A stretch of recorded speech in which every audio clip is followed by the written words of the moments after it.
Welcome back to the Career Intelligence Podcast, the show that helps you navigate the ever-evolving world of work with clarity, confidence, and curiosity. I'm your host, Betsy Jewell. In today's episode, I'm joined by career development thought leader Ann Nakaska for a powerful conversation about what it means to truly get ready for the future of work. And it'll be easy to remember because GET is an acronym standing for Global, Entrepreneurial, and Technological. During our conversation, Ann shares her insights on how these three pillars are shaping the fourth industrial revolution and what young professionals, career changers, and lifelong learners alike need to know to stay ahead. From AI and automation to building an entrepreneurial mindset inside and outside traditional jobs, this episode is packed with practical advice and big picture thinking. Now let's dive in.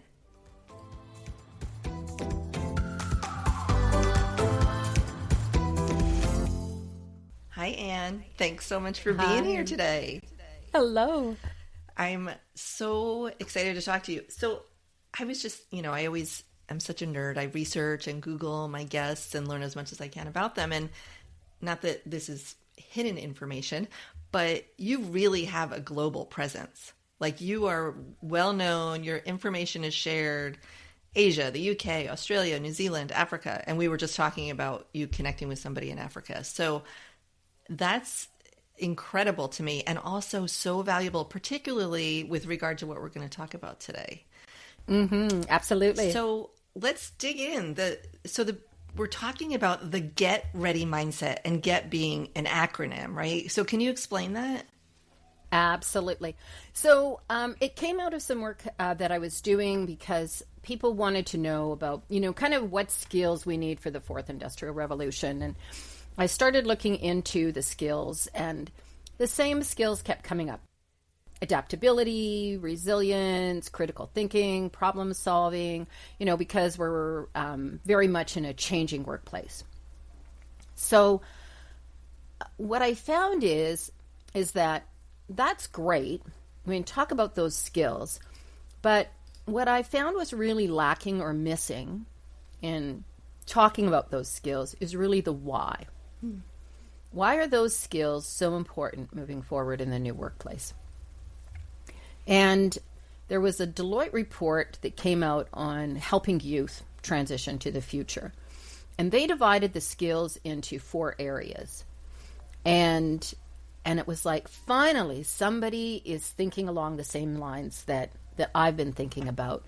And that is that we need to prepare people to work in a global workplace, because we are definitely working in a global workplace, and more all the time. We are moving more and more towards a gig economy, and not a gig economy in, drive in Uber or do some other little part-time job. That is not how I think at all of the gig economy. And then technologically, and so a lot of my work. I do a lot of work around how the fourth industrial revolution technologies is impacting the workplace, and what work will there be given all these technologies impacting the workplace. So I started focusing on this global, entrepreneurial, and technological, and I went, can I make this sort of stick? And then came up with the acronym, GET. And then it was like, oh, people need to get ready for the fourth industrial revolution. And so then it was really easy to talk about the Get Ready mindset. And that's kind of how it became, a thing. And it's really resonated with people, I find. And so obviously this is what people need to hear moving forward in the new workplace. And I just want to point out too, so, my coaching clients are all young adults, right? So college students, recent grads, early career. And I'm so glad we're having this conversation right now, because I've literally been talking to my clients about this, about how the workforce is changing, why they need to get ready. So I love that we're having this conversation, and I would love for you to break it down into those pieces. That would be great. Absolutely. So let's get started with global. I don't think most people realize that their LinkedIn profile and I really stress the importance of having a LinkedIn profile with my clients. Same.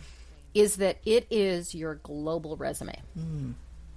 And that's why it is so important about what you put out on social media, because that it's your global face to, to the whole world. Everybody has access to you, whatever you put on Facebook, LinkedIn, wherever.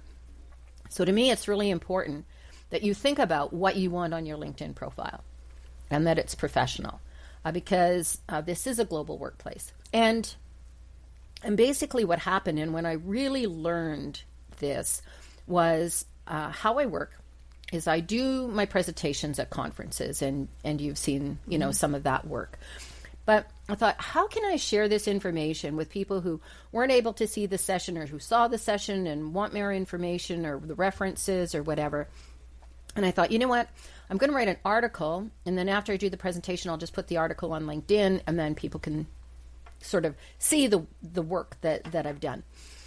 And so what happened was I posted the first article after I did the first presentation on this topic, and Phil Jarvis out in Eastern Canada, a very well-known career development practitioner, he reposted my article. He said, "Oh, this is amazing, see this work," or whatever. And then somebody that he knows in the UK picked up the article and reposted it. And then someone that he knew in New Zealand reposted the article. And so that's how it went from, like, in just a matter of days, my article went from, I had presented, at a conference, and the next thing I know, my article is being seen by people all over the world. Yeah. Talk about viral. Yeah, and it wasn't, here's the thing. I would have loved for it to be viral. And, 5 or 6 people isn't viral reposting. But what it really taught me in that moment was we really are working in a global workplace. And it is so cool that people from all over the world can read my work and see what I'm doing. And so since then, career practitioners from around the world have reached out, and the wonderful thing, this is a terrible thing to say, the wonderful thing about the pandemic is that I've connected a lot more one-on-one with people from around the world. And it taught me the power of Zoom and teleconferencing. It taught me the power of, connecting with people globally, and that the world is actually very small. And it's getting smaller because of all this technology. I would agree. I mean, I have met so many people online. Technology is making it easier and easier all the time. I often hear from people, well, I'm not good with technology, or I don't work in the tech space, and I'm like, LinkedIn isn't really about the technology, right? It's about the connection and the meeting people and the information and the researching and all the things that go with it. So what would you tell somebody who says, but I'm not tech savvy? Sure. So that's the T of the get. So we'll go there first, and then we'll hop back into entrepreneurial. So I have to chuckle, Betsy, because people who really know me know. I mean, I present on technology all the time, right? You've read my articles, attended my presentations. Yep. I am one of the least technological people on the planet. I have painfully learned technology. I am married to an electrical engineer who built his own first personal computer. Like that's his mind, and that's who he is. That is not who I am. There are people who will tell you, "Oh my God, this woman can't even get her emails right half the time." So what I'm going to say is, you need to learn the amount of technology that's relevant to you and your industry. Mm-hmm. That's the amount of technology you need to learn. So do we need to learn about AI? Absolutely, because it's impacting everything. I use AI in certain ways, but other ways not. And some of that is just my own personal preferences. Like, I don't want AI writing my stuff. I want my own voice. And I know you can train AI to, do everything, but I don't know. Yeah. There's just this sort of authenticity. Mm-hmm. And I think, the more we use AI, I find people are actually screaming more and more for authenticity and going, well, it just looks like AI wrote it, or you can tell AI created that picture or whatever. And I know it's getting better. But I do use AI in a lot of my work as well. So there's the fourth industrial revolution technologies. And, so I talk about those in my presentations. There's the digital technologies, AI, Internet of Things, big data, cloud computing, blockchain, augmented reality, and virtual reality. And then we have the physical technologies like robots, and then autonomous vehicles, which include drones, and then 3D printing. But then we also have the biological technologies, which is the last presentation that I just did, an article I just did, where we have neurotechnology and bioprinting and biotechnology and genetics. So there's all of those technologies. And then there's things like quantum computing and nanotechnology. Like there's lots of other technologies as well. But there are also industry-specific technologies. So, for example, in the entertainment world, if you think about the Las Vegas Sphere, they created all new lens technology and audio technology for that facility. So that's an example of, oh, well, if you're in that space, you probably should be paying attention to that technology, right? If you're in construction and you're doing big civil projects, you probably want to learn a lot about the boring technology because that's coming down the pike. And so it allows us to do a lot more things than we could do before, because now we can just tunnel under environmentally sensitive areas instead of plowing through them and stuff. So there's all these different technologies that are happening in all different industries. So how much augmented and virtual reality impact my industry, versus the construction industry or something, is going, and how they're going to impact it is going to be different. So that's really the technological part that we need to be paying attention to. What technology do you need to learn, right? Right. And I like that you gave those real world examples, because I think some people have trouble wrapping their mind around, what do you mean by that, right? People think technology and they think computer, digital, all that stuff, right? But I love that you're and you do talk about in all your presentations all the different industries that are affected.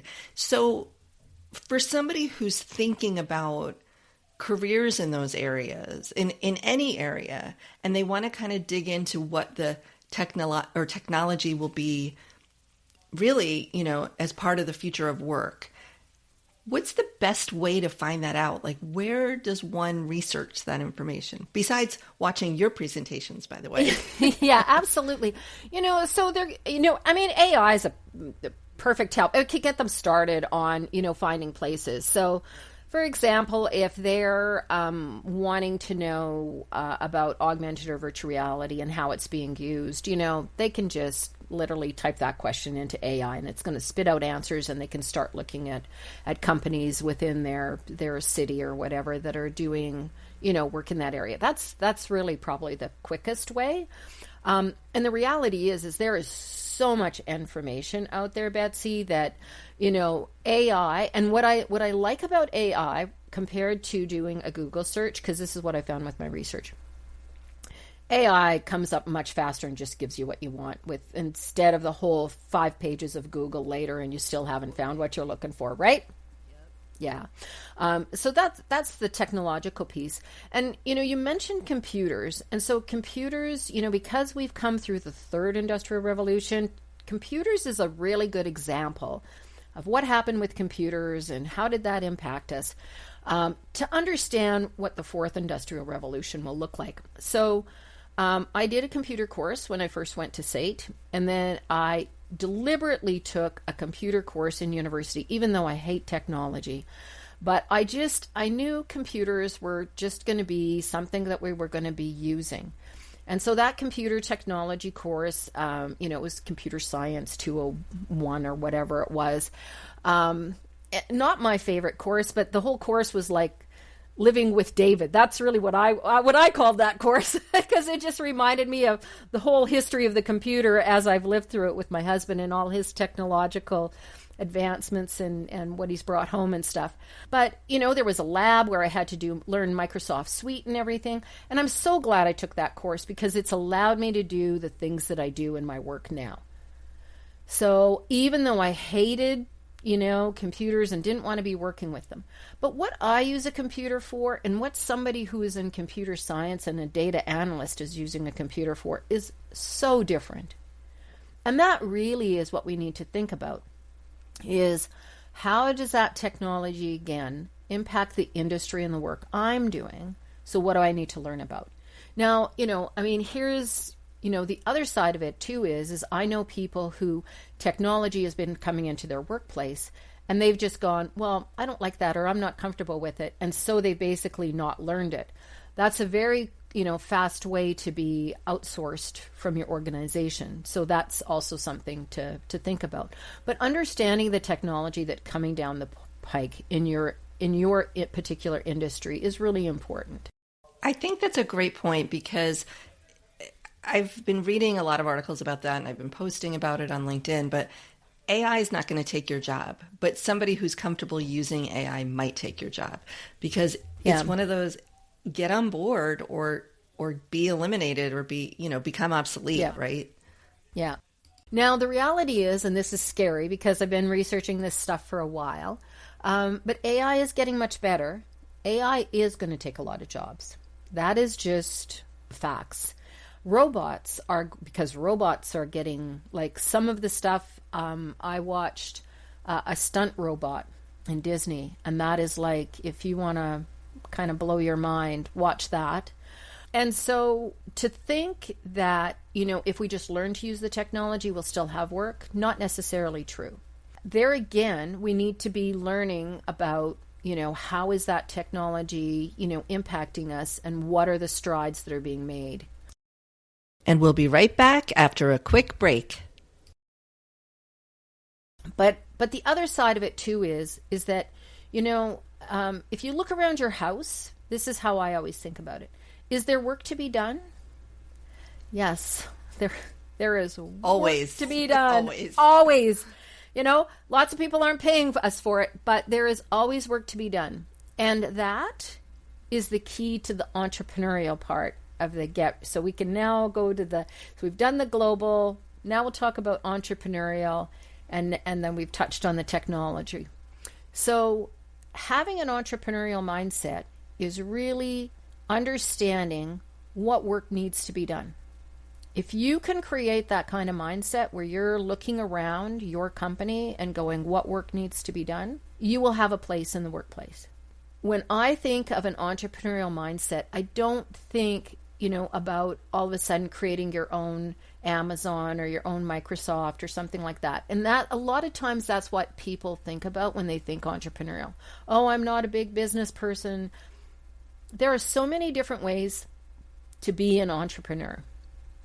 And so learning about the different styles of entrepreneurship can help people understand how they might want to be an entrepreneur. One of the quickest and easiest ways is if you see an opportunity in your organization that could make your company money that you could do. When I went on mat leave and I was returning, and so I approached my employer and said, I know that you have audits that come in throughout the year and you don't have staff to do them. I said, if you want, I can come in and do them. And I approached somebody, a company I'd worked with before, and I offered them the same thing. And so I worked about a quarter of the year just contracting myself out as a contract auditor. That is like the simplest, easiest way to be an entrepreneur. Not a lot of paperwork, not a lot of marketing, not a lot of whatever. People just come to you and say, Ann, do this work, right? So that's being, a subcontractor or contractor. So that's being an entrepreneur. And you can do that within your organization. I just worked with a client who created a proposal. We put together a proposal because he was currently doing a mat leave and he liked a portion of the job he was doing. And instead of it being 10% of his job, he went to management and said, what if this was like 100% of my job? And it was a role that made the company money. Like, it was really easy to put together the proposal and say, I'll do this and I'll negotiate and, here's money for your organization. And, I just talked with him recently, and they just hired somebody else to help him in his department because it's already been growing. So there's another example of how to be an entrepreneur within an organization, and you don't have to run your own business at all. But you set yourself up and thinking of yourself, of having this contractor mentality. That's what William Bridges talked about in his book, Job Shift. He talked about how moving forward in the future, we'll have to think of ourselves as contractors all the time, whether we're in a company or outside of a company. And what that does is it actually makes companies stronger, because now you have a whole bunch of people who are thinking of the employer as their client, and they want to serve their client best. They aren't thinking about, well, what's the employer doing for me? They're thinking about, you're my client, I'm coming in, you're paying me to do a service, I'm doing this job as a service to you, how can I improve my service to you, what can I do better? It's just a very different mindset, and I think it makes for better workplaces. I think it's better for you as the employee, and I think it's better for the employer. So that's another way of kind of getting that entrepreneurial mindset. I think this is brilliant, the way you're positioning this. Because it is typically when people think entrepreneur, they're like, oh, he's going to build an app, or he's going to start a storefront business, or whatever it might be. And I love thinking of yourself as a contractor within a company. And listen, I've worked as a full-time employee and I've worked as a contractor during my corporate days. And thinking back now, that makes so much sense, and definitely makes sense for the future. And it's always been my thought that from an entrepreneurial mindset, one, you have to be willing to take risks, right? You have to be resilient, because things are going to work and things aren't going to work, right? Yeah. But to be able to do that within a job that you already have gives you the opportunity to up close identify the problems that need to be solved and the work that needs to be done. Absolutely. Exactly what you're saying. So I love this. Absolutely. Great point. Yeah, absolutely. And, within your position, you could start to become a specialist. And at some point in time, you may decide, I want to take that specialization out into the world and offer it to more companies than just, the company I was working for. And so then that's a really easy way to transition out of working for a company and working, for yourself. But there's other ways to think about the entrepreneurial mindset too. When you're young and you want to earn money, and you go and mow some lawns or shovel some sidewalks or do some babysitting, you're an entrepreneur. You are self-employed. But the problem is that in our school system, we don't talk about business. And I understand that because, that's not where education came from. Education came from academia and learning for learning's sake. And so that's all good stuff. But we're really at a point, sort of on the shift of how the workplace is changing, that we need education to change with that too. So you could do academia before and really just kind of think about learning as learning for learning's sake, but we're not preparing young people for the world of work to be entrepreneurs. We're not preparing midlife career changers to be entrepreneurs. We're not preparing, the plus 50 workers to be entrepreneurs. And so what happens is, Gail Kastning actually does a lot of work on entrepreneurship. And I fully support, any work and any project she's doing, because I think this is such an important area of skill development that is needed to get people prepared for the fourth industrial revolution and that gig economy. And the other thing is too, in terms of thinking entrepreneurial, is just thinking about ourselves as we don't necessarily have to have a full-time job. I remember Roberta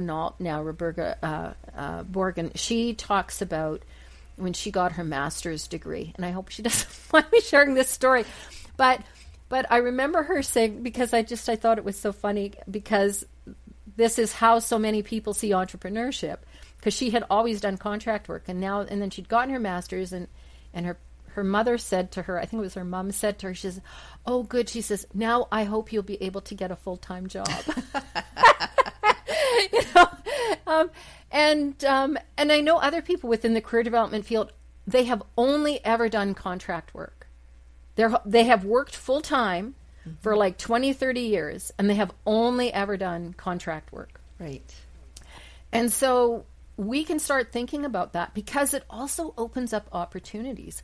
And it's like when you talk about how can people, if they're interested in technology, find something to do. And I always think if you can marry two of your passions together, or two of your interests together.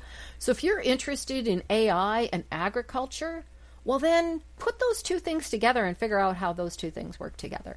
Oh, that's such good advice. Right? I love this advice for everybody, but particularly for young adults, even teenagers, because let's just say it louder for those in the back. Education does not prepare kids for the future of work. It just doesn't. And that's not a dig against teachers or educators.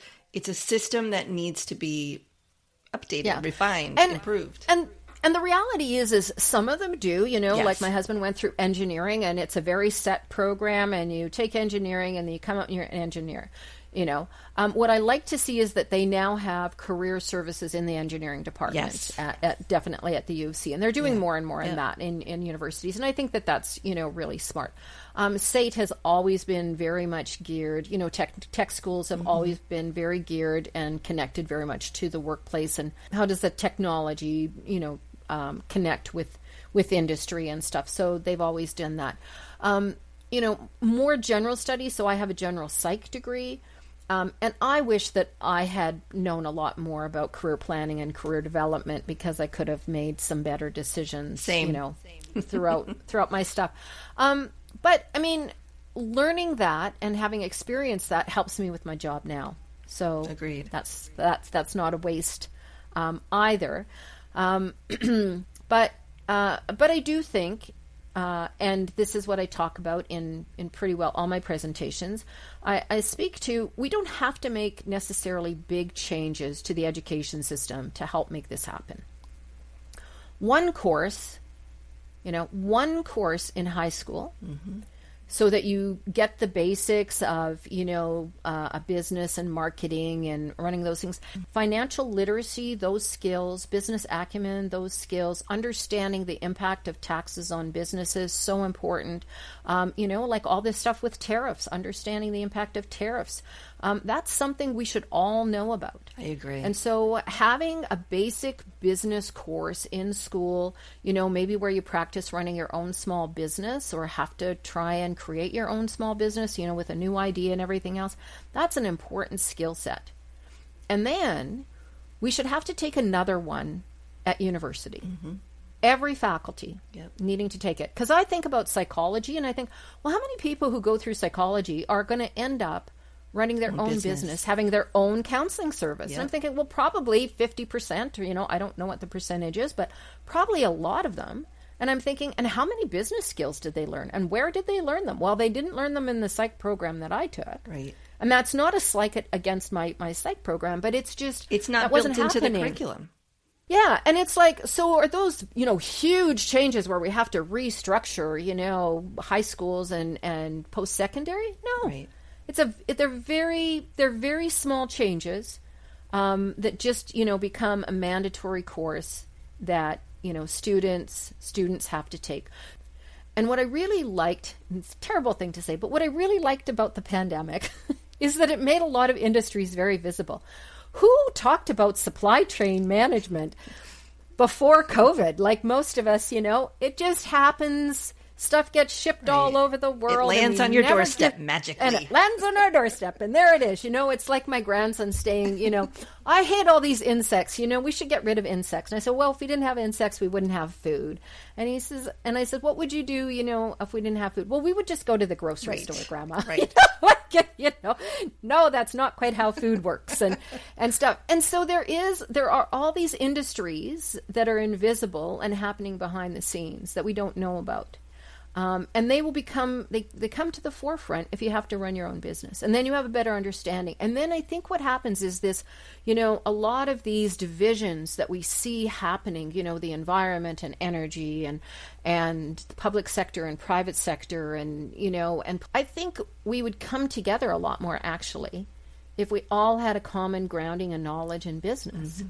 and we had to figure out what it was like to, to run a business and stuff, to work. And I think we would be better employees too, because once you understand what is happening, and if you're late for work all the time, what impact that has on a business. Well, you get that if you had to pretend running your own business and you have a bunch of people not showing up for your business, True. right? True. And I agree.